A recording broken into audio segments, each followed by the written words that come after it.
자, 이거목 빅데이터 탐색의 챕터 2에 해당되는 데이터 탐색 파트라 할 수가 있겠습니다. 데이터 탐색이라는 거 모형 구축하기 전에 데이터 특성을 파악하는 거라고 할 수가 있고 크게 두 가지 접근 방식이 있다 할 수가 있겠습니다. 탐색적 데이터 분석과 확증적 데이터 분석이라 할 수 있는 CDA와 EDA가 있다 할 수가 있겠어요. 자, 우리 해당되는 챕터 2 데이터 탐색은 이와 같은 탐색적 데이터 분석 파트라 할 수가 있고 챕터 3에 해당되는 통계 기법 2에는 확증적 데이터 분석 파트라고 여러분 이해하시면 되겠습니다. 자, 데이터 탐색의 기초 첫 번째 시간이라고 할 수가 있겠습니다. 자, 모델을 작성하기 전에 데이터가 어떤 특성을 가지고 있는지 파악하게 되면 모델링에 대한 많은 생각을 얻을 수 있다 할 수가 있겠습니다. 자, 이와 같은 탐색적 자료 분석 과정에서는 데이터 특징을 이해하는 것이 포인트라 할 수가 있겠어요. 그래서 데이터 특징이라고 한다면 변수 파악이 첫 번째다. 해당되는 데이터 변수의 결집값이 있는지 또는 데이터 형태가 어떤 형태인지 서열척도인지 또는 연속형 데이터인지 파악하는 거라고 할 수가 있겠죠. 자, 두 번째는 통계량 산출이라고 할 수가 있겠어요. 자, 기본 통계량 산출을 통해서 데이터의 범위도 확인할 수 있고 최대값, 최소값도 확인해 볼 수가 있습니다. 또한 어느 정도 데이터 분포의 비대칭도도 확인할 수가 있어요. 또한 상관 분석을 수행하게 됩니다. 즉, 두 확률 변수의 연관성 또는 상관계수를 파악할 수가 있게 되죠. 자, 이걸 또 한 번 더 업하기 위해서는 데이터 시각화를 통해서 우리는 데이터를 이해한다 할 수가 있겠습니다. 자, 데이터 시각화한다는 거 바로 직관적으로 데이터 특징을 파악하는 거라고 할 수가 있겠죠. 이렇게 탐색적 자료 분석 구성된다 할 수가 있겠습니다. 자, 해당되는 데이터 탐색 기초 파트의 출제 포인트는 바로 EDA와 CDA에 관련된 개념 정의 파트가 출제 키워드라 할 수가 있겠습니다. 자, 첫 번째는 데이터 분석 접근 방법. 제가 좀 전에 설명드렸듯이 확증적 데이터 분석, 우리 챕터 3에 해당되는 파트 통계 기법에 이해되는 영역이라 할 수가 있겠습니다. 가설을 설정하고 수집한 데이터를 통해서 가설을 평가하고 추정하는 전통적인 분석 방법이라고 할 수가 있겠죠. 자, 해당되는 우리 시험 문제 출제 포인트라 할 수가 있겠는데요. 자, 유의성 검정도 하게 되고 신뢰 구간도 추정하게 되는 거, 이와 같은 통계적 추론과 관련된 부분 확증적 데이터 분석이라고 할 수가 있겠습니다. 자, 두 번째는 탐색적 데이터 분석 EDA라 하게 되고 데이터의 특징과 관련된 내재된 구조를 탐색하는 방법 탐색적 데이터 분석이라고 할 수가 있겠습니다. 자, 탐색적 데이터 분석하기 전에 그래프나 통계적 방법으로 자료를 객관적으로 바라보는 과정이라고 할 수가 있고 이와 같은 EDA는 규칙을 가진 형식적인 과정이 아니며 데이터에 대해 사고하는 과정이라 정의할 수가 있습니다. 자, 이와 같은 탐색적 데이터 분석 네 가지 주제 유형으로 구분한다 할 수가 있겠습니다. 자, 우리 시험 문제에 해당되는 내용 명시하게 되고 오답 고르는 형태 출제 경향을 갖고 있는 파트라 할 수가 있겠습니다. 자, 첫 번째는 저항성의 강조라 할 수가 있겠어요. 자, 여기서 말하는 저항성은 데이터의 일부가 파손되었을 때 영향을 적게 받는 성질을 의미한다 할 수가 있고, 자, 이상값에 민감한 평균보다 중앙값을 더 선호하게 되는 거 바로 저항성의 강조라 할 수가 있겠습니다. 자, 두 번째는 잔차의 계산입니다. 물론 회귀분석 파트에서 다시 한번 언급이 되겠지만, 자, 잔차는 각 개별 관측값이 주요 경향으로부터 얼마나 벗어나 있는지를 알려주는 지표라고 할 수가 있고, 이와 같이 크게 벗어나는 지표를 우리는 아웃라이어, 이상치라고 우리는 추정해 본다 할 수가 있겠습니다. 자, 세 번째는 자료 변수의 재표현이라 할 수가 있겠어요. 우리 앞에 파트에서 다양한 데이터 변환 학습하셨고 바로 여기 나와 있는 넘버링 3번 자료 변수의 재표현이라고 할 수가 있겠죠.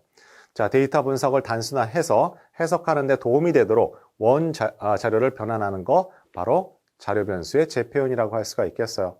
박스콕스의 변환 또는 로그 변환, 지수 변환, 제곱근 변환을 통해서 우리는 해당되는 모형을 더 단순화시켜서 해석하는 데 도움을 얻고 있습니다. 자, 네 번째는 그래프를 통한 현실성이에요. 자, 데이터 구조를 통해서 우리는 복잡함을 갖고 있다 할 수가 있겠어요. 자, 이걸 직관적으로 이해하기 위해서 데이터를 시각화하는 거, 이와 같은 데이터 시각화의 장점이라고 할 수가 있겠습니다. 자, 이와 같은 네 가지 주제를 갖고 있는 것이 바로 EDA, 탐색적 데이터 분석이라고 할 수가 있겠습니다. 자, 이와 같은 탐색적 자료 분석 방법에는 크게 두 가지로 요약해 볼 수가 있습니다. 첫 번째는 수치적인 요약, 바로 기술 통계에 관련된 부분이라고 할 수가 있고, 물론 해당되는 영역 안에는 위치값을 물어보는 통계량이냐, 아니면 산포를 의미하는 통계량이냐, 또는 비대칭을 의미하는 각각 용어가 구분된다 할 수가 있고, 우리 시험 문제 출제 키워드를 할 수가 있겠습니다. 자, 두 번째는 그래프의 요약이에요. 히스토그램, 상자 그림 또는 막대 그래프, 줄기 그림 등이 등장하게 되고, 그 그림을 어떻게 해석하는지에 관련된 부분, 각 그래프의 특징을 구분하는 거 출제 키워드로 자리 잡고 있습니다. 자, 이와 같은 탐색적 자료 분석의 주요 확인사항은 4가지로 우리는 요약할 수가 있는데요. 자, 첫 번째 데이터의 결측식 유무예요. 여러분이 실기 파트에서 반드시 비어있는 값, NA 값, 결측식을 처리하지 않으면 진전할 수가 없습니다. 반드시 맞닥뜨려야 되고 여러분이 처리해야 할 포인트를 갖고 있습니다. 또는 이상치 유무를 확인하게 돼요. 예를 들자면 여러분 해당되는 코딩이 1번서부터 5번까지 있는데 그 범위를 바깥에 벗어난다거나 또는 연령 같은 그 연속형 데이터 같은 경우에 기본적인 데이터 범위, 예를 들자면 100세 이상 등이 등장하게 된다면 그런 부분들 다 확인하셔야만 합니다. 또한 해당 값이 그 관측값들이 0이 존재하는 경우 이게 정말 0의 값을 갖고 있는 것인지도 확인해야 되는 거라고 할 수가 있겠어요. 자, 두 번째는 데이터 분포상의 이상 형태를 확인합니다.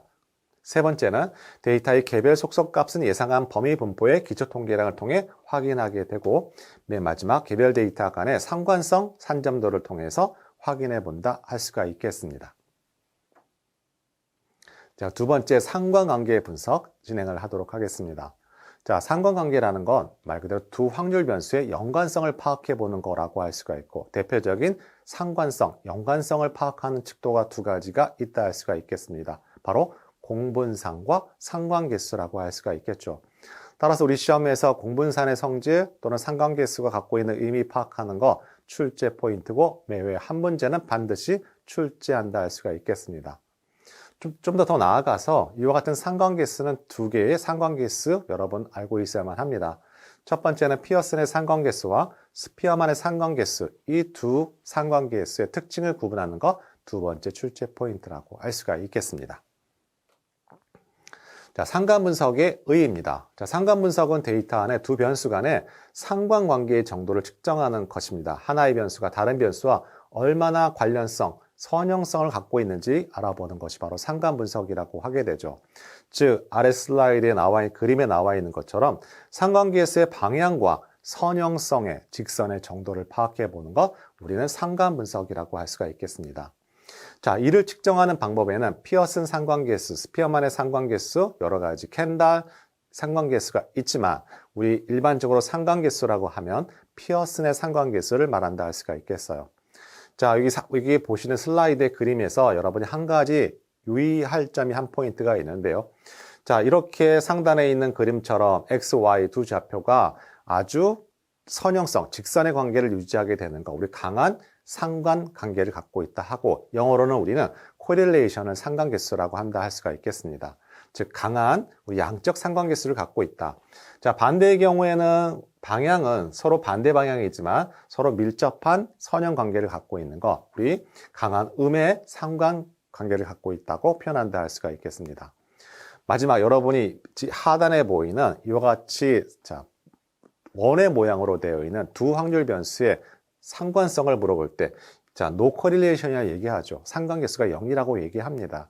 자, 이럴 경우에 우리는 두 확률 변수의 선형성이 없을 뿐이지 아무런 관계가 없다라고 하면 잘못된 오답이라는 것도 강조합니다. 즉, 선형성만 없는 것이죠. 아무런 관계가 없다는 건 다른 의미라 할 수가 있겠습니다. 자, 이 점 강조해서 말씀드리도록 할게요.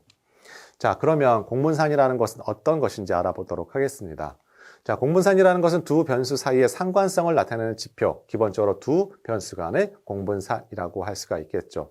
예를 들자면 두 변수 x, y가 있다고 가정했을 때, 자, 공분산이라는 것은 x의 증감에 따른 y의 증감에 따른 척도라고 할 수가 있겠습니다. 즉, 공분산이 0이라는 것은 x가 증가할 때 y도 증감을 의미하고, 공분산이 음수라는 것은 x가 증가할 때 y가 감소하는 것을 의미한다 할 수가 있겠습니다. 자, 영어로는 커베리언스 이렇게 기호로 쓰게 되고요. 그 수식이 갖고 있는 의미, 공분산의 성질을 알고 있는 것 중요하다 할 수가 있겠습니다. 자, 먼저 공분산이라는 것은 결국에는 두 개의 변수 값들을 갖는 개별 관측치들이 각 변수의 평균으로부터 어느 정도 흩어져 있는지, 산포되어 있는지를 나타내는 지표라고 할 수가 있고, 우리 시험에서 이 박스 안에 있는 내용이 출제 포인트가 굉장히 높다라고 할 수가 있겠습니다.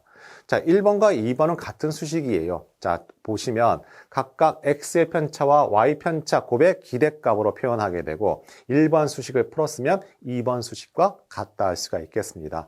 오히려 2번 수식이 더 많이 이용한다 할 수가 있겠어요. 자, 우리 시험에서는 공분산을 계산하는 문제가 등장하지 않습니다. 하지만 공분산의 성질을 물어보는 문제가 출제가 된다 할 수가 있겠어요.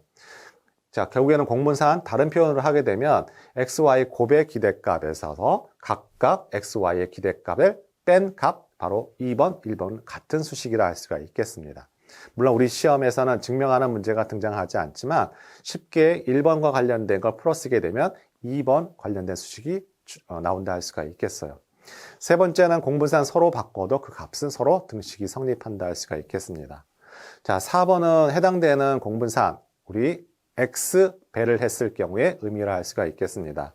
우리 3장 통계기법의 2의 파트에서는 확률변수의 기대값과 분산의 성질 한 번 더 언급이 될 거고 똑같은 의미를 갖고 있는데, 자, 이 X배의 상수배는 바깥으로 나오게 되고 상수는 공분산의 값은 0이라고 할 수가 있겠습니다. 그래서 다음과 같은 수식이 성립된다 할 수가 있겠어요.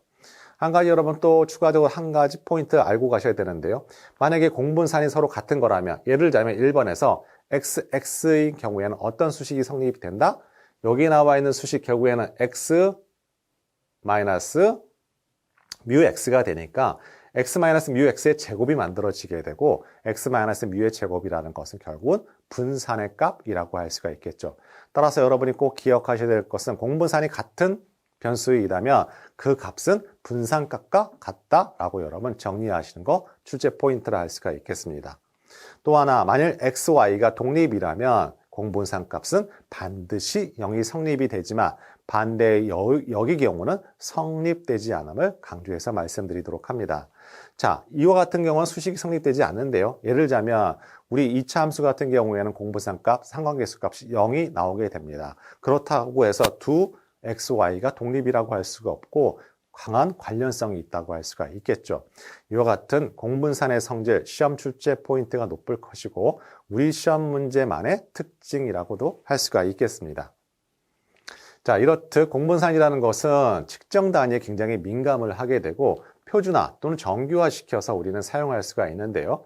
바로 이와 같은 두 변수 사이의 공분산을 표준화한 것이 바로 상관계수라고 할 수가 있겠습니다. 첫 번째, 우리 상관계수, 피어슨의 상관계수의 수식을 보게 되면 자, 모수적 검정이라 할 수가 있다. 등간과 비율 척도를 이용하기 때문에 모수적 검정이라고 할 수가 있고 해당되는 수식을 보면 분자가 공분산이고 분모가 두 변수의 표준 편차로 되어 있다는 것을 확인하게 됩니다. 자, 표준화 시켰기 때문에 해당되는 값은 마이너스 1과 1 사이의 범위를 갖고 있다 할 수가 있겠습니다.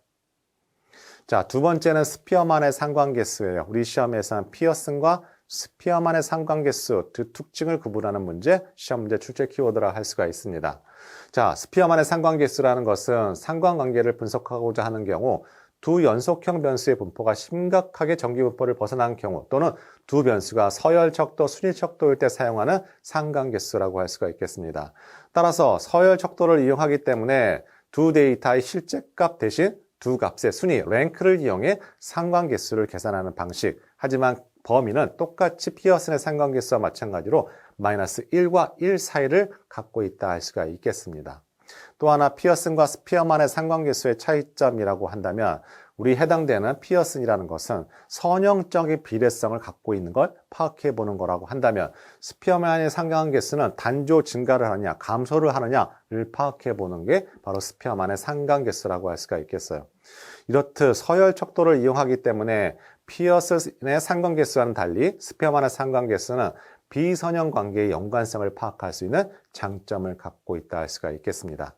또한 대표적인 비모수적 검정, 서열 척도를 이용하기 때문에 대표적인 비모수적 검정이라고 할 수가 있겠습니다. 이렇듯 우리 해당되는 상관 분석 파트에서는 공분상과 상관계수의 성질을 알고 있는 거 첫 번째 포인트고, 상관계수 중에서 피어슨과 스피어만의 차이를 물어보는 문제가 두 번째 출제 포인트라는 것도 강조해서 말씀을 드리도록 합니다. 자, 세 번째는 기초통계량 추출 및 이해 파트라고 할 수가 있겠어요. 우리는 앞에서 데이터 탐색할 때 다양한 기초통계량 언급된다 할 수가 있고, 또 그래프 파트도 언급된다 할 수가 있겠습니다. 자, 이 파트는 기초통계량에 관련된 부분이라 할 수가 있고, 예를 들자면 대표값을 의미하는 거, 또는 산포를 의미하는 거, 비대칭도를 의미하는 각각 기초통계량을 확인하는 것, 의미를 알아보는 것, 정의를 내리는 것과 같은 의미라는 것도 강조해서 말씀드리도록 합니다. 우리 교재 252페이지에 해당되는 내용이라 할 수가 있겠어요. 자, 첫 번째 대표값입니다. 자, 대표값은 분포의 중심 위치를 나타내는 측정치예요. 이걸 위치측도라고 하게 되죠. 관찰된 자료들이 어느 곳에 가장 많이 모여 있는가를 우리 나타내는 집중화 경향치라고 하게 됩니다. 자, 이런 집중화 경향을 나타내는 수치를 분포의 대표값이라고 하게 되죠. 그 대표적인 통계량 평균이 있습니다. 자, 말 그대로 전체 관측치에서 각 개별 관측치의 합을 의미한다 할 수가 있겠죠. 그런데 이와 같은 평균은 좌우 대칭, 정기 분포일 때 많이 이용해야 되는 통계량이라 할 수가 있고, 해당되는 값의 아웃라이어 이상값이 있다면 굉장히 취약한 통계량이라는 거 평균이라 할 수가 있겠습니다. 그래서 우리는 중앙값, 미디안 값을 더 많이 이용한다 할 수가 있겠죠.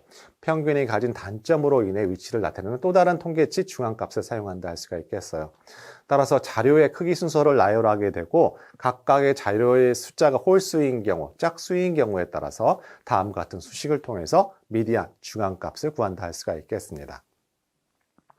중앙값의 의미는 자, 이상치의 영향을 덜 받는 거 있습니다. 그래서 데이터 분포가 비대칭이라면, 또는 왼쪽이나 오른쪽 데이터 치우쳐져 있다면 우리는 평균보다 중앙값을 더 이용한다 할 수가 있겠어요. 자, 세 번째는 최빈치, 모드라 할 수가 있겠는데요. 자, 최빈치는 가장 많은 빈도를 가는 데이터를 의미한다 할 수가 있겠어요. 예를 들자면 여러분 기성복이 있으면 뭐 95 사이즈, 100 사이즈, 105 사이즈 이와 같은 걸 우리 숫자로 세게 되면 그게 바로 최빈도라고 할 수가 있겠죠. 자, 네 번째는 사분위수, 퀀타이라고 하게 됩니다. 자, 사분위수는 데이터 분포를 4개의 동일한 부분으로 나눈 값입니다. 그래서 사분위수를 사용해서 데이터의 집합의 위치를 우리는 평가할 수가 있어요. 그래서 1사분이라는 것은 Q1로 표현을 하게 되고, 데이터의 25%가 이 값보다 작거나 같은 걸 의미합니다. 또는 Q2, Q3가 갖고 있는 이미 여러분 알고 있는 거 중요하고, 맨 마지막에 있는 사분위간 범위는 전혀 다른 통계량이라고 할 수가 있겠습니다. 여기 사분위수는 위치를 파악하는 거라고 한 반면에 사분위간 범위는 우리 산포, 흩어짐을 나타내는 통계량이라고 할 수가 있고, 수식은 Q3에서 Q1을 뺀 값이라고 할 수가 있겠죠.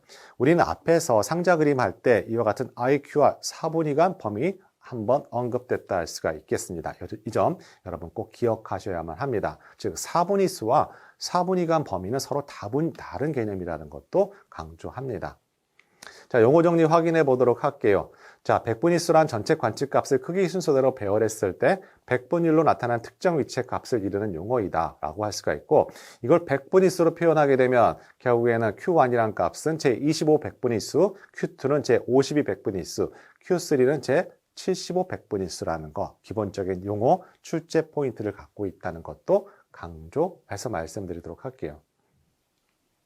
자, 두 번째는 평균값과 중앙값의 비교를 할 수가 있겠습니다. 자, 기본적으로 데이터의 흩어짐을 알 수 있는 거 산포라고 하게 되는데요. 여러분, 제가 우리 앞에서 데이터 변환을 할 때 비대칭인 경우 정기분포로 변환시켜주는 방법 여러 가지가 존재한다 했어요. 그죠? 단순하게 평균과 중앙값을 통해서 비대칭도를 추정할 수가 있는데요. 해당되는 파트라 할 수가 있겠습니다. 여기서 보시면 A, B, C 그림이 있어요. 여기 나와 있는 미는 평균을 의미하고 미디안은 중앙값, 모드는 최빈값을 의미한다 할 수가 있겠습니다. B에 나와 있는 그림은 말 그대로 좌우 대칭인 정기분포 모양이라 할 수가 있고, 평균과 중앙값, 최빈값이 다 같은 크기의 값이라 할 수가 있겠어요. 여러분이 눈여겨보셔야 될 것은 바로 A와 C의 그림이라 할 수가 있겠습니다. 자, 특히 C의 그림을 보도록 합니다. 자, 보시면 평균이 가장 크고, 그 다음에 중앙값이 크고, 그 다음에 최빈값 크기 순서대로 배열이 되어 있습니다. 자, 이와 같은 그림, 우리는 자료가 왼쪽에 치우쳐 있다 하고 오른쪽 꼬리 분포를 갖고 있는 데이터 분포라고 합니다. 그래서 여러분 혼동되시면 한 가지 정확하게 알고 있는 거 포인트라고 할 수가 있고, 중요한 건 해당되는 통계량의 크기를 비교하는 거 시험 문제 출제 포인트라고 할 수가 있겠죠. 따라서 해당되는 C의 그림을 보면 자, 자료의 분포는 왼쪽에 치우쳐져 있고 오른쪽 긴 꼬리를 갖고 있는 분포라 할 수가 있고, 이때 크기를 비교하자면 평균이 가장 크고 최빈값이 가장 작다 할 수가 있겠습니다. 자, 세 번째 기초통계량 흩어짐 3포라고 하게 되죠. 3포는 한자예요. 자, 측정형 변수에 대해서 분석해서 중앙 위치만 알고 있으면 자료 전체에 대한 정보를 얻는데 한계가 있다 할 수가 있겠습니다. 우리 정규분포 모형할 때 뭐가 필요했나요? 항상 평균과 분산이 필요했죠. 바로 분산에 관련된 범위라 값이라 할 수가 있겠습니다. 자, 같은 평균을 갖더라도 흩어진 정도의 차이가 있으면 자료의 특성은 다릅니다. 3포가 클수록 흩어짐이 넓다. 정규분포의 꼬리가 넓어지는 형태라고 할 수가 있겠죠. 자, 이와 같은 3포와 관련된 통계량 범위가 있어요. 범위는 최대값과 최소값의 차이를 의미합니다. 두 번째는 4분위 수범위, 좀 전에 말씀드렸던 IQR이고 Q3에서 Q1을 뺀 값을 의미하죠. 세 번째는 평균 절대 편차라고 있습니다. 관측치들이 평균값으로부터 얼마나 떨어져 있는 거리를 말한다 할 수가 있고, 해당되는 수식은 다음과 같다 할 수가 있겠습니다. 자, 말 그대로 평균 편차라는 것은 평균값에 대한 각 별량변 편차의 절대값을 평균한 값이라고 할 수가 있겠죠. 여러분이 해당되는 슬라이드를 학습하시면서 대표값을 의미하는 통계량이 무엇이 있고 흩어짐 3%를 의미하는 통계량 무엇이 있는지 첫 번째 카테고리를 구분하는 거 포인트고, 각각의 갖고 있는 통계량을 의미를 파악하는 거 두 번째 포인트라는 것도 강조해서 말씀을 드리도록 합니다. 자, 네 번째는 4분 편차가 있습니다. 제 3, 4분위수에서 제 1, 4분위를 뺀 값에 2분의 1, 우리 이걸 4분 편차라고 하게 됩니다. 다섯 번째, 분산과 표준 편차가 있죠. 분산은 편차의 제곱의 합을 자료의 수로 나눈 값, 여기에 루트를 씌운 거, 바로 표준 편차라고 할 수가 있겠죠. 마지막, 우리 변이 개수가 있습니다. 이걸 변동 개수라고 하게 되고, 자, 수식은 표준 편차를 산술 평균으로 나눈 값이라고 하게 되고, 용도로서는 자, 서로 다른 측정 단위가 다른 경우 또는 단위가 다른 경우 서로 비교할 때 사용하는 것이 바로 변동계수, 변이계수라고 할 수가 있겠습니다. 자, 네 번째는 비대칭도라고 할 수가 있습니다. 대표적으로 외도라고 할 수가 있는데요. 자, 외도는 자료분포의 모양이 어느 쪽으로 얼마만큼 기울어져 있는가, 즉 비대칭 정도를 나타내는 척도, 측도라고 할 수가 있겠습니다. 그럼 앞에서 우리 오른쪽 꼬리 분포를 갖고 있는 거 평균이 가장 크다고 했습니다. 자, 이럴 때 외도는 양수라고 하게 되는데요. 그 이유는 무엇이다? 해당되는 외도를 구하는 공식 중요하지 않지만 분자를 알고 있는 건 중요합니다. 평균에서 중앙값을 뺀 걸 의미하게 되고, 자, 이와 같은 오른쪽 꼬리 분포를 갖고 있을 땐 평균이 중앙값보다 크니까 당연히 양수라고 할 수가 있겠죠. 자, 이와 같은 외도를 통해서 외도가 0보다 클 때, 0보다 작을 때의 의미를 알고 있는 거 우리 시험의 출제 포인트라는 것도 강조해서 말씀드리도록 합니다. 자, 첨도가 있는데요. 첨도는 분포도가 얼마나 중심에 집중되어 있는가, 뾰족한 정도를 의미하는 거 첨도라고 할 수가 있고, 첨도 값이 3이면 표준정기 분포와 같다 할 수가 있겠습니다. 또한 표준정기 3보다 크게 되면 첨도가 표준정기 분포보다 정점이 매우 높고 뾰족한 모형이라는 것 정도만 정리하시면 되겠습니다. 자, 해당되는 기출 유형 확인해 보도록 하겠습니다. 자, 다음 중 대표값에 대한 설명 중 올바르지 않은 것은 물어봤습니다. 중앙값은 평균에 비해 이상값에 민감하다라고 했습니다.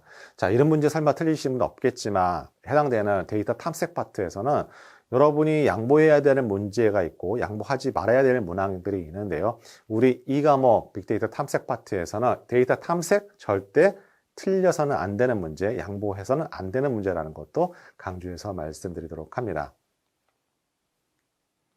자, 5회 문제 확인해 보도록 할게요. 자, 기초통계량의 설명 적절하지 않은 것을 물어봤습니다. 제1, 4분위수를 25, 100분위수라고 한다고 제가 좀 전에 말씀드렸죠. 자, 이렇듯 문제 수준이 굉장히 평이하고 레벨이 난이도가 낮습니다. 이런 문제는 절대 틀려서는 안 된다 할 수가 있겠죠.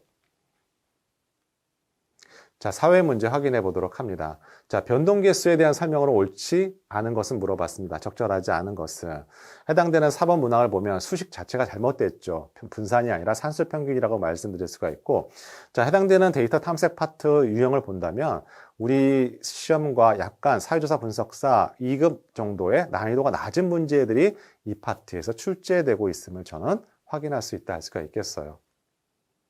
자, 우리 네 번째는 시각적 데이터 탐색 파트라 할 수가 있겠습니다.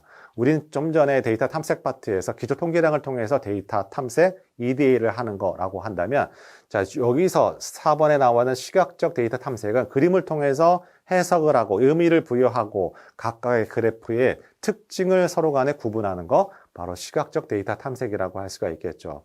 대표적인 출제 키워드라는 거, 우리 그림에서 박스플라, 상자 그림이라고 할 수가 있겠어요. 또 하나 우리 줄기 그림도 있고 히스토그램도 있어요. 또는 막대 그래프도 있습니다. 자, 이와 같은 그래프를 정확하게 해석하는 거 중요하다 할 수가 있겠죠. 자, 시각적 데이터 탐색의 첫 번째, 우리 해당되는 줄기 잎 그림이라 할 수가 있겠습니다. 자, 줄기 잎 그림을 사용해서 표본 데이터 형상 및 분포를 쉽게 파악해 볼 수가 있겠어요. 해당되는 슬라이드 화면을 보시면 학생들의 수학 점수가 있습니다. 가장 큰 숫자, 우리 줄기에 해당되고 그보다 작은 숫자는 잎에 해당이 돼요. 자, 이렇게 그림을 띠게 되면 전체 정보 손실량 없이 그대로 데이터를 우리는 확인해 보게 되고 특징들을 파악해 볼 수가 있습니다. 이게 바로 줄기 잎 그림이라고 하게 돼요. 자, 줄기 그림의 해석 파트라고 할 수가 있는데요. 자, 이와 같은 그림을 통해서 우린 다음과 같은 특징들을 잡아낼 수가 있습니다. 자, 우리 다음 슬라이드에 나오는 히스토그램과 같은 역할을 한다 할 수가 있는데요. 우리 봉우리의 개수가 몇 개인지 확인하게 돼요. 이 봉우리의 개수가 곧 뭘 의미할까요? 바로 클러스터, 군집의 수를 의미합니다. 다른 의미의 집단의 개수를 의미하죠. 또는 분포의 좌우대칭 여부도 확인하게 되고 자료의 범위 분산도 확인하게 돼요. 아무래도 입이 맨 끝에 있다면 그와 같은 것들 확인해 볼 수가 있는 것이죠. 또 이상치도 확인해 볼 수 있어요. 또한 줄기 그림은 히스토그램과 달리 원 데이터, 원 자료를 그대로 표현하기 때문에 정보 손실이 없이 히스토그램에서 더 많은 정보를 제공한다 할 수가 있겠습니다. 그러나 해당되는 줄기 그림도 그렇고 히스토그램도 그렇고 표본의 크기에 따라서 해당되는 시각화 활용도가 다르다 할 수가 있습니다. 당연히 줄기 그림도 너무 데이터가 많아지게 되면 적합하지 않은 시각화 도구라는 것도 알아두시면 되겠습니다. 자, 두 번째는 히스토그램이에요. 자, 히스토그램이라는 것은 길이, 무게, 시간, 경도 등을 측정하는 데이터가 어떠한 분포를 갖고 있는지를 알기 쉽게 나타낸 그림이라 할 수가 있고, 히스토그램을 그리기 위해서는 도수 분포표를 작성해야 한다 할 수가 있겠습니다. 도수 분포표라는 것은 계급값을 먼저 만들게 되고 해당되는 도수를 우리는 테이블 형태로 만들어야지 히스토그램을 그린다 할 수가 있겠죠. 그래서 우리 히스토그램을 통해서 데이터 분포를 확인해 볼 수가 있어요. 데이터가 비대칭인지 아니면 정기분포 형태인지도 이걸 통해서 확인을 본다 할 수가 있겠습니다. 자, 히스토그램 해석 파트인데요. 말 그대로 히스토그램의 표본 크기가 우리는 20 이상일 때, 즉 20 이상 100 전후에서 가장 적합한 그림이라고 할 수가 있고, 너무 표본 크기가 작게 되면 적합하지 않다, 앞에 나와는 줄기잎 그림이 더 적합하다 할 수가 있겠습니다. 결과적으로 히스토그램도 표본 크기와 관련이 있다는 거 포인트라 할 수가 있겠어요.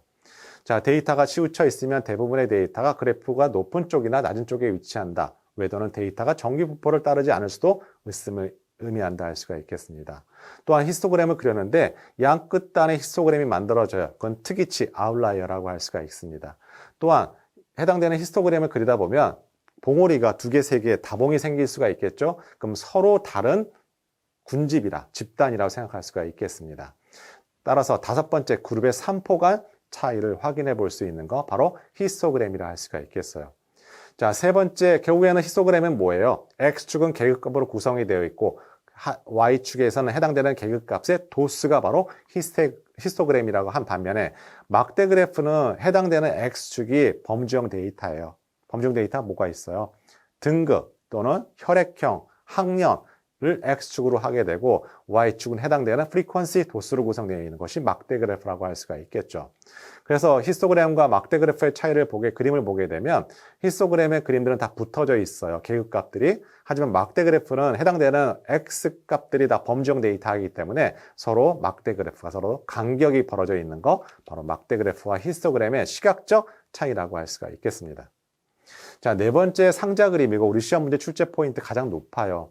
자, 상자 그림에서 우리 상한과 하한값, 최대값과 최소값을 구분하는 기준이라고 할 수가 있고 그 안에 상자를 우리는 IQR이라고 하게 됩니다. 물론 교재에서는 해당되는 상자 그림을 통해서 이 이상값들은 동그라미 이상값으로 보인다 할 수가 있습니다. 이 IQR이 크다는 건 그만큼 50% 분산이 크다는 거 의미하게 되고, 히스토그램처럼 Q1, Q2 선의 위치가 밑에 있는 Q1 쪽에 붙게 되면 그건 오른쪽 꼬리 분포를 갖고 있는 데이터 추정을 해볼 수가 있습니다. 자, 마지막 산점도가 있어요. 자, 산점도 스캐터 플롯이라고 하게 되고 XY 좌표, 연속형 데이터를 우리는 표현하는 거라고 할 수가 있겠죠. 그래서 선형의 광도를 확인해 볼 수가 있고, 해당되는 어떤 그 패턴이 있다면 패턴을 탐색해 볼 수 있고, 3점도에서 굉장히 멀리 떨어져 있다, 우리 이상치를 파악해 볼 수 있는 거 산점도라고 할 수가 있겠습니다.